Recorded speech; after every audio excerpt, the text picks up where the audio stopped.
Nick Bull, the Wrecking Bull. How are you, my friend? Everything okay? Yeah, all good, you. Yeah, I'm all good, my man. Thank you for speaking to talkSPORT. Firstly, obviously, it's been a month or so now since you got that split decision victory over Rayford. How have you been since, man? Been good, yeah. Yeah, life's good, world champion now, so just taking it all in and staying working hard and staying on my game, on top of my game and yeah, staying focused. You're right, WBA world champion. How proud are you to achieve that at such a young age? Yeah. Um Always proud, yeah. Just I always knew it was something that was gonna happen. It was just when. But obviously you just you're in the gym working every day towards it, otherwise I wouldn't be in the gym if it didn't know that it could happen. And it's a nice feeling when it does actually happen. It shows that it's all paid off and you've made the right moves. Yeah, so it's something you dream of as a kid and now it's finally happened. Work for this my whole life, so it's a great feeling. Yeah. You said you knew it was going to happen. How important is it for you, Nick, to have that inner belief every day when you wake up, you go into training? How important is it to have that inner belief that it's not a case of if, it's a case of when? Yeah, it's massively important, in boxing and in life. Always believe in yourself, because if you don't believe in yourself, no one else will. So, you've got to believe in yourself. Have the right team around you who believes in you, and stay working hard, yeah. And that's the main thing, yeah. Always believe. Obviously, moving on from Rayford, is there any opponents in the pipeline that the fans can look out and see you in the ring soon? Yeah, I'm hoping for some news, real soon, yeah. Hopefully this week. And looking forward to announcing it, yeah. And looking forward to the next fight, as a world champion. Could a rematch with Vargas be on the cards? Obviously, that ended in a draw for the WBC title. Many believe that you deserve to win that fight. Is that a rematch you like to get? Yeah, that's something I'd like to get, definitely. Right that wrong. Everyone knows what happened in that fight and, what decision it should have been, but that's just one of them things, You've got to keep going and you can't sit around sulking or cry and complain. It's one of them things, it is what it is, but yeah, that's something I'd love to get again and get that belt off him, because that should be mine already.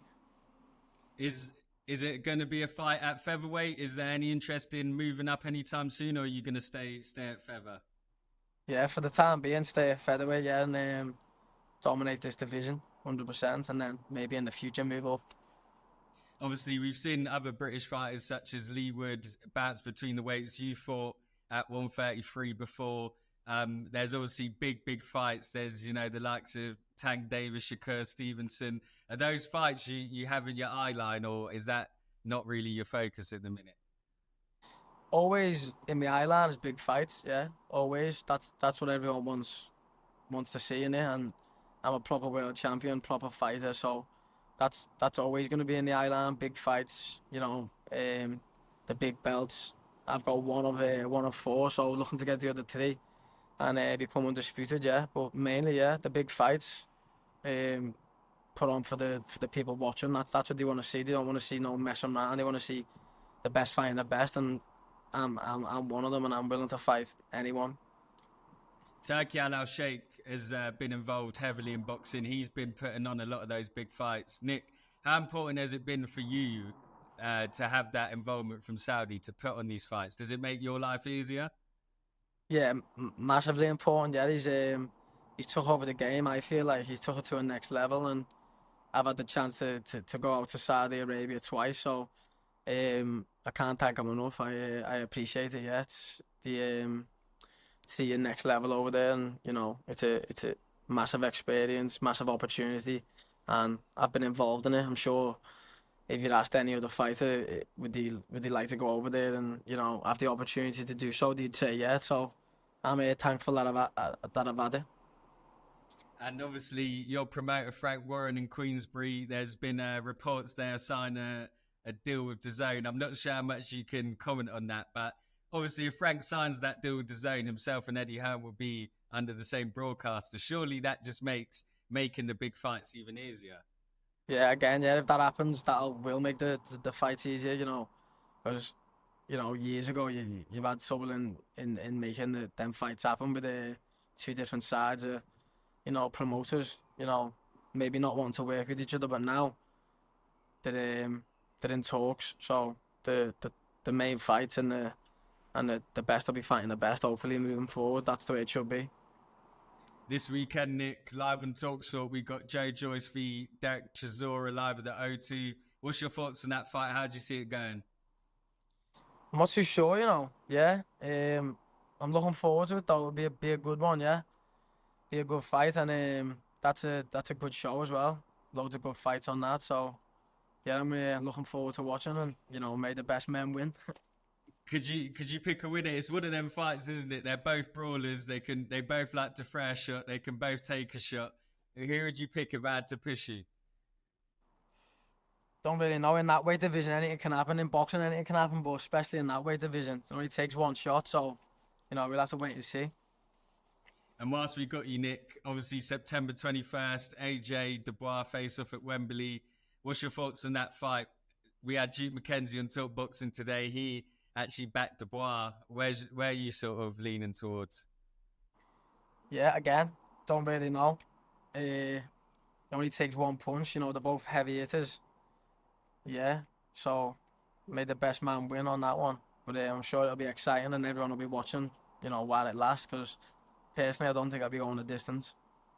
And on that card as well, Anthony Kakachi v Josh Warrington in and around your weight. How do you see that fight going? That's a quality fight, eh? Yeah, that's a good fight actually. Yeah, I like both fighters as well. So yeah, Does that make picking a winner tough?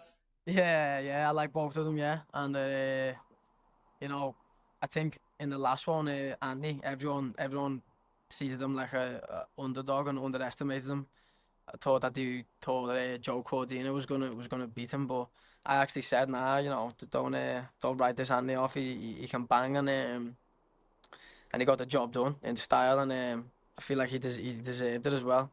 I boxed at Wembley, you know, a couple of years ago against Isaac Lowe, and he was meant to be on it, and the fight fell through, so he didn't get his chance on that. But you know, now he's finally become world champion, and I feel like he deserves it. So yeah, hats off to him, and yeah, with that one, may the best man win again as well.